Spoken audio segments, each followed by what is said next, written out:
Hey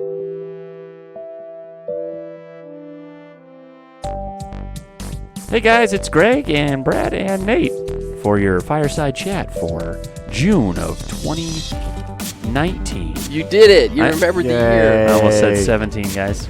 Back off it.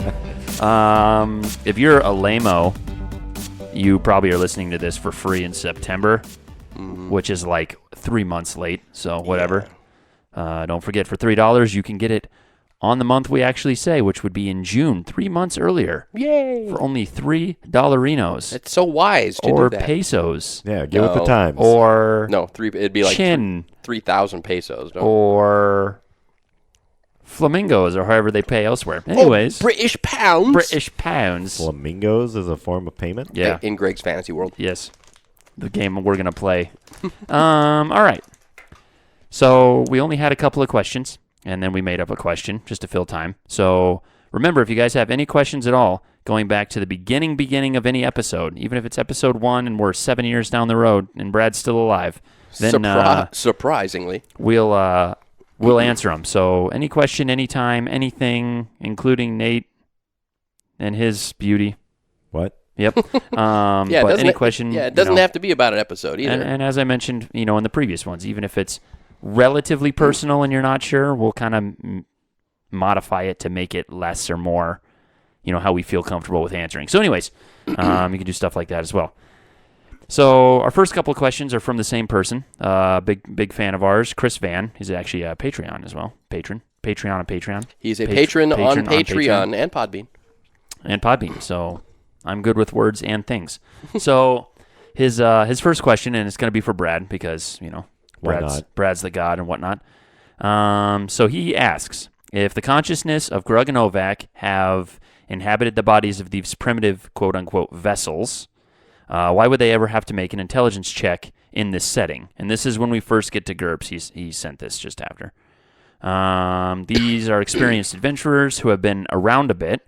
Wouldn't they, even Grug, thank you, be vastly far more intelligent than the other natives? He goes on to say, I don't remember exactly what was going on, but Brad had one of the guys make an intelligence check, so I thought they should know that already. Cole's character probably wouldn't, but they would. So Brad, how do you respond?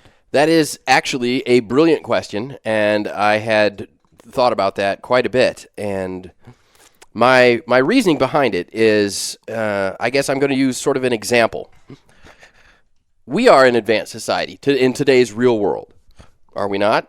Compared to primitive cavemen. Yes. For the most part. Yes. But if you Nate agree with him, so he stops getting upset. But if you took somebody and you put them back into Stone Age time, okay, and said, here, start a fire, and you don't have a lighter, you don't have anything, you know that it is possible to start a fire by rubbing sticks or by scraping flint or doing, that's possible, but where do you get the flint? Are there specific types of wood to use? How long do you have to do it? How much pressure is involved? All these little things that are sort of trial and error that you have to kind of piece together, put together.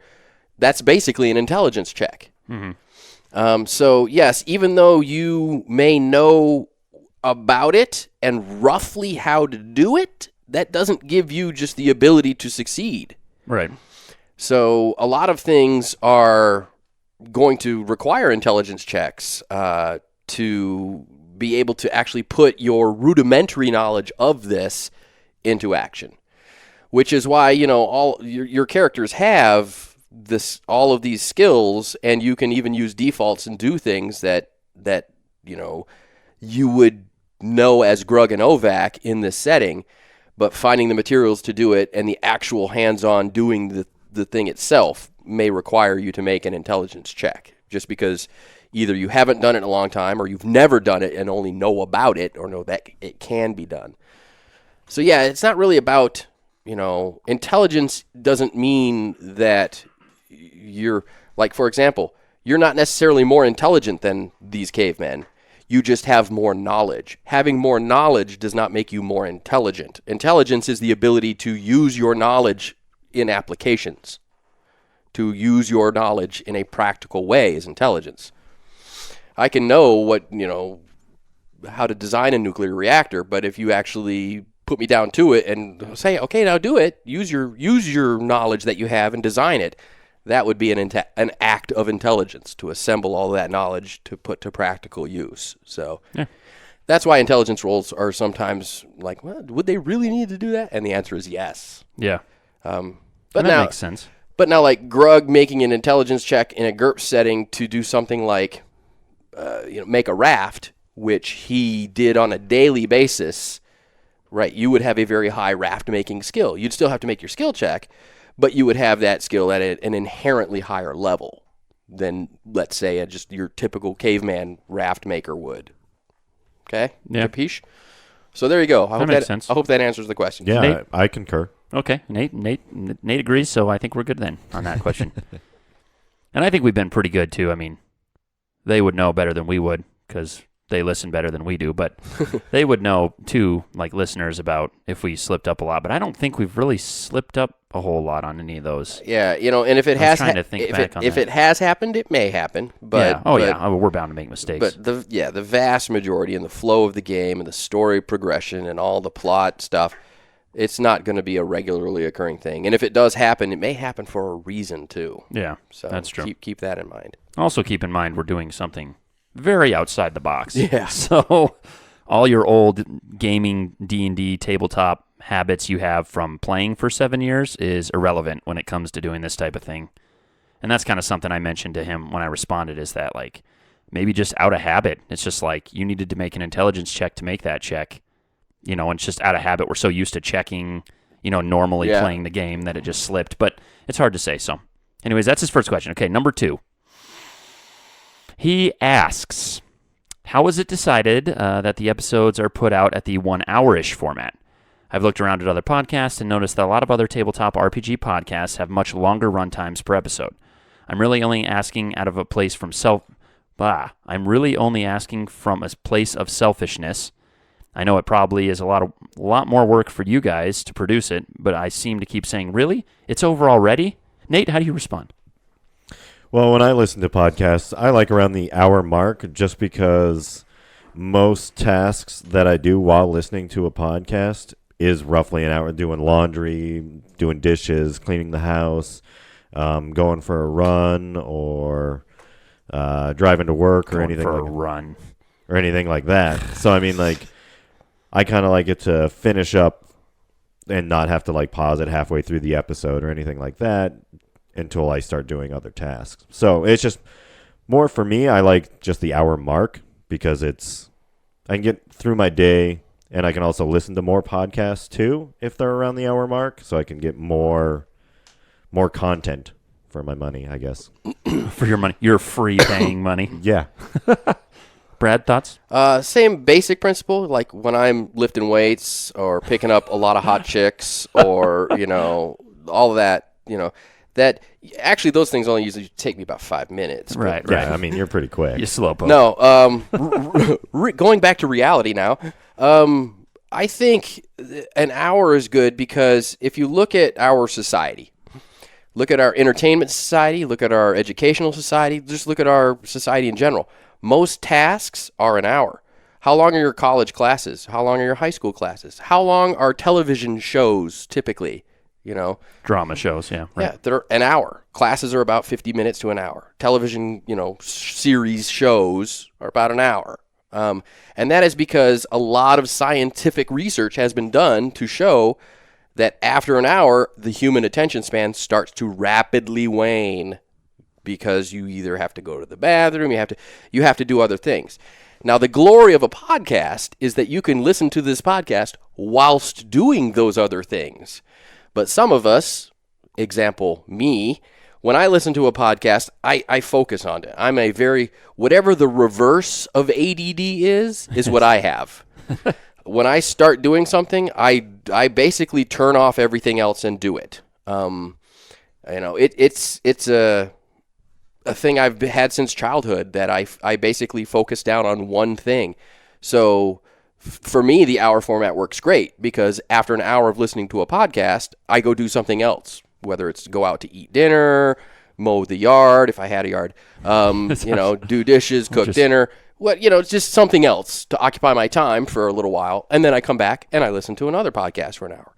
Also, if you look at commutes to work, I think the average United States citizen's commute to work is between 30 minutes and 45 minutes. Perfect. You can squeeze in most of an episode on your way to work, and if you want, finish it on your lunch break or finish it on your way home, et cetera, et cetera. I tried listening to, I don't remember the name of the podcast, but it was like a 2.5 hour long podcast. Yeah, they're long. After an hour, I was like, oh my God, for real? Can't you divide this up so I can stop this? Because I started it. I felt committed. I had to finish this whole 2.5 hour thing. And then I was like, what have I done? What have I started? So I like the hour format. Yeah. I don't really have a whole lot of notes to add. I was going to give a short history lesson if you guys listened long term ago, which you can't find anymore, but we played Star Frontiers for about 25 episodes as the Losers of Initiative before we did this whole thing. And I think they were about 30 to 40 minutes an episode, if I remember right. Yeah, they're a little shorter. And the other thing we found, through experience, is that 30 to 40 minutes, it's hard to get a lot done. You finally start to get the ball rolling and, really get some groove, and you would end the episode. And so an hour ended up being good because you can cover a lot of ground. I mean, you think back to a lot of the episodes. I mean, we get a lot of stuff done in some of those episodes in an hour. The ball can really get going. We can get a lot of story done. So I think we've kind of tested it, and we like it that way. And, on the whole remark of, wanting more at the end, I mean, realistically, from our standpoint, that's what we want. That's what we want to hear. I mean, we don't want to just give you a 2-hour episode and then you'd be like, oh, sweet, okay, I don't really need to listen to anymore. We want it to be an hour to where you want more because it stops at a point where you could keep going, but if you didn't, you'd really miss out. So, I don't know. I think it's just worked for us. Yeah, and if you go back, you can listen to 7 episodes in one setting if you want. Yeah, you could always, And that's the other thing, too, is we've looked into a couple of the other big-name podcasts, and, a lot of them started out at about an hour when they first started, and then as they gained a lot of popularity, they started doing, 2 hours regularly in specials and stuff. So it may be something we do down the road. We don't know. It's not something we're really worried about right now. It does take more work on us. I mean, it obviously takes more time to record, more time to edit, and you're getting the same amount of product, which would still be just one episode out. So, right. I don't know. It's something we talked about. It's a good question to bring up. Brings a lot of thoughts to our heads, and we had a pretty good discussion about it before this. So, I think it's a beautiful question, and I'm glad it was brought up. And it's nice to hear that we're getting that result from people. So, thank you, Chris. Yeah, thank you very much. Chris, thanks for both questions. If only we could get Jeff to do some. All right, so our final one, this is one we just had to make up on the fly. So we have this discussion on the regular, and this is going to try not to run long, but it probably will. I.e. Brad. Yeah. So if you've played tabletop games before, most tabletop games, they have what's called alignment, which in D&D, I guess it's mostly fantasy games. But anyways, an alignment, if you don't know, is basically 9 brackets. So you have good, neutral, evil, which are pretty self-explanatory, and then you have lawful, neutral, and chaotic. And so within them, you have 9 different combinations, alignments. And so we get into the discussion of if you had an alignment in real life, like Brad as Brad, not playing a character, what his alignment would be. I don't even know where to start with this whole thing. I guess we'll just start with me, what we think ours are. Well, why don't we just do it this way? Why don't we just decide, since I talk a ton in the beginning of these, why don't Brad and Nate discuss what my alignment would be, and then we'll just rotate around. So the person we're choosing the alignment for doesn't get a say necessarily. Right. Maybe we'll do that at the end if there's still time. Yeah, we kind of discuss it, but don't. So if Greg had an alignment, I would have to say it's probably true neutral.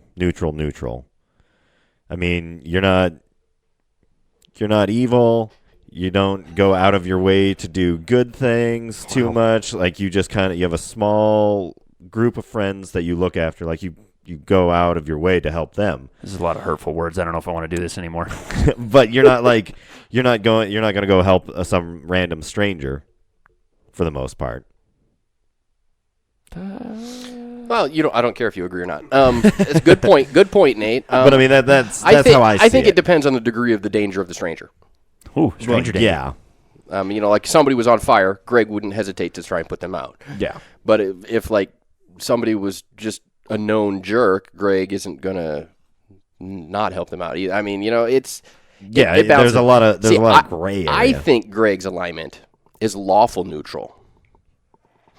And that is because Greg is very opinionated. Greg has the Greg way. Oh, yeah. If you disagree with it, he will shoot you down. But he will explain why it's wrong, but he'll tell you it's wrong. Hurtful words coming out right now. No, I love this. I think this is a strength in you. Carry on. Because you're proud to represent your beliefs, and that's okay. I think there's too little of that in the world today. You need to spread that around. Just keep it moving. Don't backpedal now. And why I think he's lawful neutral instead of lawful good, or maybe he's lawful neutral with good tendencies, but I definitely think he's lawful neutral because I believe his beliefs are going to override the should I do this to help? Should I do this to hurt? Should I not do this to help? Should I not do this to hurt? I think his beliefs will dictate that action without considering, is it good? Is it evil?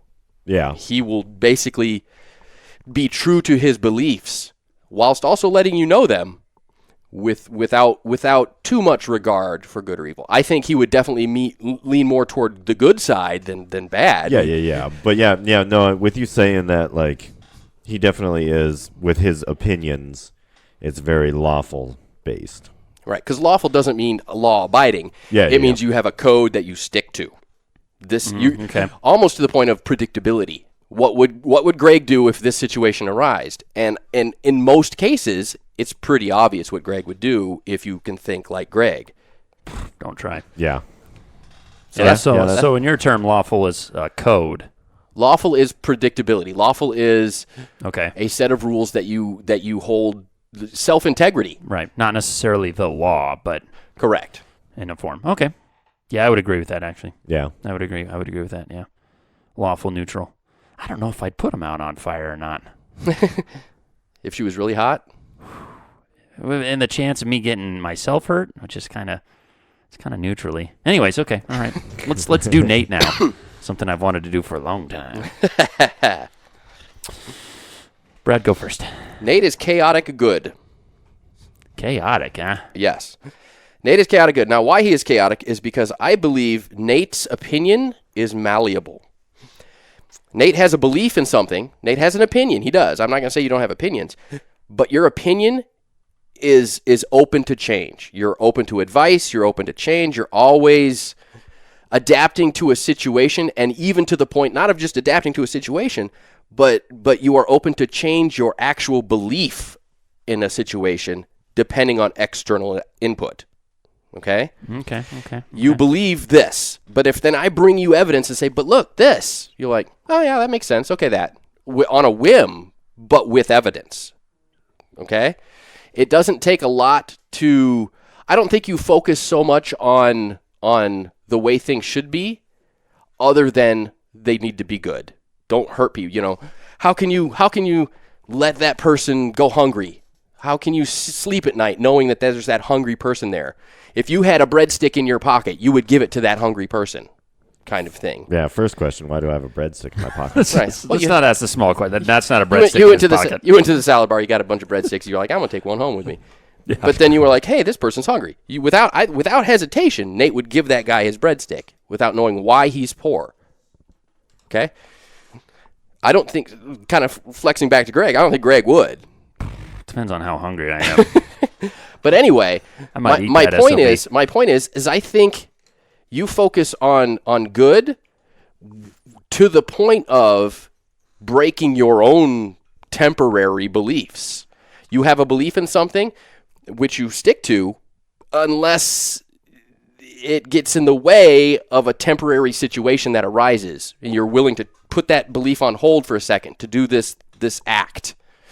But once that act is over, you're still good. It didn't change your mind necessarily, but you're going to behave sort of unpredictably on a situational to situation basis, which actually occurs pretty regularly, not rarely, which I think Greg is like the opposite side of that coin. He will not change his beliefs or his actions except in extreme situations where he will. You see where I'm going with that? What'd you go with? Chaotic neutral? Good. No, he's chaotic good.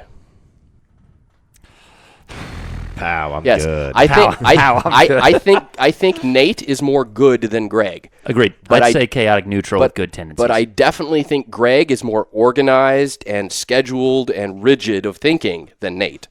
Oh, yeah, hands down. Well, yeah. And that's why it's lawful neutral and chaotic good. I would go chaotic neutral with good tendencies. So similar to Brad, but I don't think he's as good as you think he is. He's a little devil inside of him. No, I don't know. I've known Nate a long time. Yes, you have. Way longer than I have. But I don't know I haven't known alignments for as long as you have. Longer than you've been alive. Yeah, so I've studied them. So, but I don't think Nate's bad. I think he would go out of his way to help people, but he wouldn't help people necessarily if he didn't feel they needed it. You know, like I don't know. When I think of someone who's good, it's like going out of their way just to do good, just to do it. I don't see that in him. Yeah, there should be like levels of good. Yeah, you know what I mean? Yeah. You know what I mean? Like that's why there's good tendencies and there's good. Yeah. There's chaotic neutral with good tendencies. I think that's what it would be.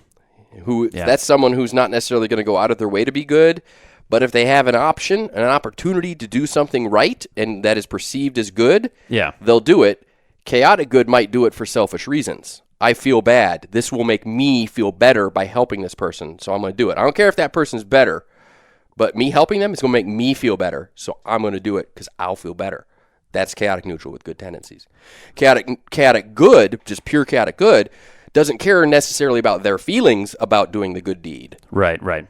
They just care about the good deed being done. Right. Yeah, and which I don't really care. Like if I do something good, I don't honestly, like me as a person, I don't like being the center of attention. Yeah. Kind of a thing. So I don't, if I was to do something good, I don't want people to be like, "Hey, you're really good." And I'd be like, "No, don't talk to me about chaotic it." Good. I'm going to go neutral. I'm still going neutral. Chaotic neutral. Okay. Regardless, he's chaotic. We could settle on that. No problem. Okay. Now comes the tricky one. Yeah. Oh, really? I don't think he's that tricky. So let me see. Nate went first with Greg. I went first with Nate. So Greg, you're going first with me. All right.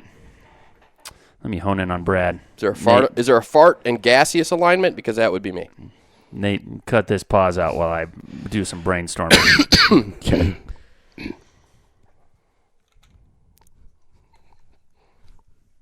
You can't do that. It's a podcast. It's only audio. I can do all the visual stuff I want. I'm going to go with neutral good with lawful tendencies. Is that a thing? Is that a thing? Yeah, it is a thing, actually. Yeah. I think it's similar. I think Brad's similar to me in a sense. Yeah. How is that for an insult? See, it hurts, doesn't it? No, I like you, Greg. Otherwise, we wouldn't be in this room having this conversation. I feel like Brad's similar to me in the sense of like he has to believe in it to want to follow it and obey it, you know? Like in the way I see, and I don't see it quite the same way, but in the way I see like lawful, I guess I do in a sense. When I see lawful, it's obeying the law, for lack of a better term, and chaotic is ignoring the law, basically. And so when you think of like, trying to think of a good example for Brad. Create a hypothetical situation in your head. Yeah. Hypothetical situation in your head. I'm trying to think of like what's a good situation. I don't want to do driving, but driving is probably the best one. Going down the road. I'm going down the road. And Brad sees a speed limit sign for like 25 miles an hour. But it's like on like a highway where like it shouldn't be. He would go faster than 25 miles an hour. And I feel like that kind of, like if he doesn't believe that that's correct in his analysis, what? Well, may I add something to help you with this? Yeah. Yes, you are correct. But I have a formula as to how fast I can go above it. Yeah, right. It has to be within your... a 10% increase. So if it's a 25 mile an hour speed limit and I don't like that, I'll go 28, which is 2.5 rounded up to 3 miles an hour faster than the speed limit. If it's 55, I don't like that, I'll go 60, which is 5.5 rounded up to 61. 5.5 rounded up to 6 added to the speed limit. But yeah, if he doesn't fall into the, like, him thinking it's correct in his mind, he won't obey it, which is kind of where the neutral comes in. But I think he wants to do good in everything he does. I think he wants to, like, if he had the opportunity to help people and be good, he would do so. Yep, that's where I'm going. Okay. I'm like going off of how Brad thinks of lawful. I'm going to say he's lawful good. Like just that he has a set of beliefs that he sticks to 99 or 95% of the time. Like if there's evidence and enough evidence, he'll change. But for the most part, he sticks to his beliefs and he does good. Like it doesn't matter laws or anything like that. He has a set of beliefs that he follows. Yeah, his laws, so to speak. Yeah. Yeah, I'd agree with you there. More so. Are we stuck on good? Yeah. I like to say I follow my own set of rules. It just so happens that my own set of rules are almost exactly like the actual set of rules in the United States. So I follow my own rules, which happen to be the actual rules. So it's okay. Lawful good. Yeah, I'm going lawful good. You agree with that, Brad?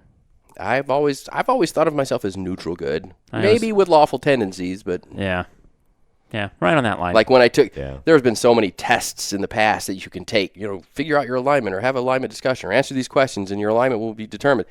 And almost unanimously, it's neutral good. So yeah, that's what I said first. So I win because there are some things like a lot of people say lawful good, Nate. I've been told that a lot, but if you're inside my head, you would know that I'm not as lawful as you think. That's just it. It's how you think and how you act are very different too. Well, no, like all of us. Well, how you act is really what counts. What is to be determined. Right. And I don't act behind closed doors, quote unquote. I'm not always lawful, man. Well, and I mean, but that's the thing is like it's right now. It's like such a fine line between like lawful and neutral because like you have your own set of beliefs. But it's like those beliefs are almost neutral. Like it's so right. But I don't always follow my own set of beliefs. I try to as much as possible, but I don't. I think that's what makes me neutral, really. Yeah. Is because it is situational My beliefs are subject to change, albeit it would take a lot to change them, but they are subject to change. Yeah. Whew, well, that's tip of the iceberg on that bad boy. Okay, but yeah, I've kind of answered what I thought my own alignment would be, and that would be neutral good. Yeah. What about I agreed you, with you guys on mine. Lawful neutral? Yeah. Yeah. And then Nate, probably neutral good, but you just don't want to be chaotic. No, I don't care about being chaotic. So Greg's the lawful one, I'm the neutral one, Nate's the chaotic one? Yep. And we're all either good or with good tendencies. So no, there's only two good ones. Shh. We gotta. he can be in our club, Nate. I like being in clubs. Clubs are fun. Okay. So anyway, that was a good conversation. That's tip of the iceberg. And if you guys at home listening want to chip in on this, please send us what you think our alignments would be too. Yeah, just from what you know of us and hearing us. Some of you know us outside of the podcast. Some of you don't. But I think it's irrelevant. Just whatever you do know of us, whether it is just podcast or not, why don't you chime in and put your 2 cents in on what our individual alignments are. And we'll probably get into this later on down the road too. We come back to this question all the time. Yeah. And I mean, you guys could even tell us what you think your alignment is just to kind of get the ball rolling on like, so it's to see how everyone views themselves. Yeah, that's cool too. And we're starting a movement. That's what we're doing. Yeah. The alignment movement. All right. Well, that's it for the June Fireside. Thanks, everybody. We will see you again in 30 days or whatever is 1 month-ish till the 15th of July. That'd be 30 days. 30 days is what I said, so I'm sticking with it. 30 days has September, April, June, and November. February has 28, and all the rest have 31. Boom. What is it? Mic drop. Mic drop. See you later.